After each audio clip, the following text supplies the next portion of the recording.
doença e síndrome é a mesma coisa? Qual que é a diferença? Não, síndrome isso é de faculdade de medicina, né? Síndrome é um conjunto de sinais e sintomas. Qualquer conjunto que se mostre recorrentemente junto caracteriza uma síndrome. Ah, entendi.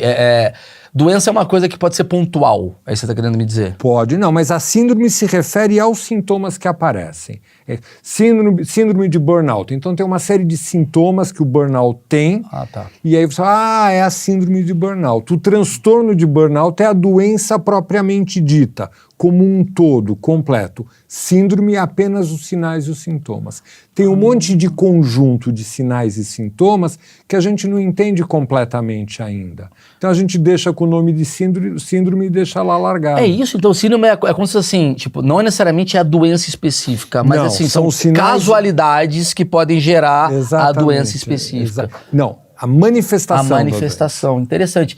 Você falou do burnout e eu queria bater esse papo, assim. Burnout é uma coisa que eu até brinco aqui, tipo, a gente não vê pedreiro com burnout. O pedreiro, ele tem... Não, ele fala outro... Porque você não convive com pedreiro, não. não. Ele fala outro termo, é isso que eu quero dizer. Ah, sim. É isso que eu quero dizer. Ele usa um outro termo. O burnout, por exemplo, tem muita coisa que a gente tem hoje em dia que o cara fala, eu tô com TDAH. E o TDAH parece que é uma coisa de uma bolha específica, de uma geração, mas o cara que é mais antigo, ele não tem TDAH, ou ele acha que ele não tem.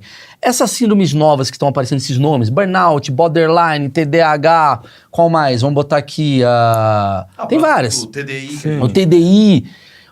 Por que tá tão em evidência essas novas nomenclaturas? A medicina está evoluindo muito e a psiquiatria em especial e o conhecimento do cérebro de uma forma mais genérica estão evoluindo muito. Então o que acontece? O conhecimento está aumentando.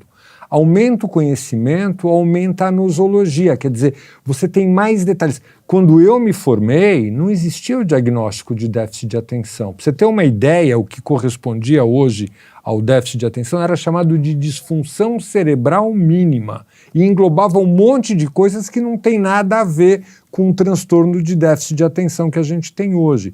Então a medicina evoluiu, ela ficou mais específica e ela consegue classificar melhor os sintomas que aparecem.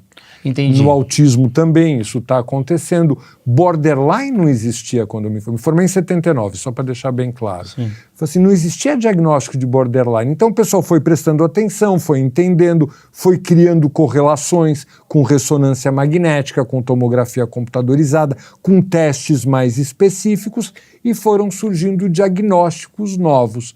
E alguns deles se tornaram muito populares. Você falou que borderline não existia. A pessoa que tinha a síndrome do borderline ou do próprio burnout, como que ela avaliava aquilo?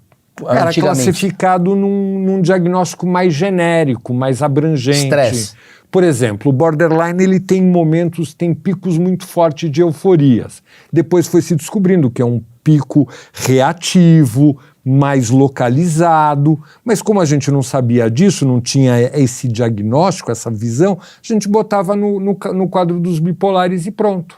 Ah, entendi. É quase como assim, a gente está cada vez mais segmentando... Exatamente, obrigado. Exatamente a gente tem um vertical e a gente vai, corresponder... É por isso que talvez tem tanto caso hoje de novos autismos que estão acontecendo.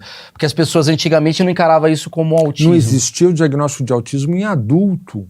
Não existia o diagnóstico de TDAH em adulto. Nada disso existia.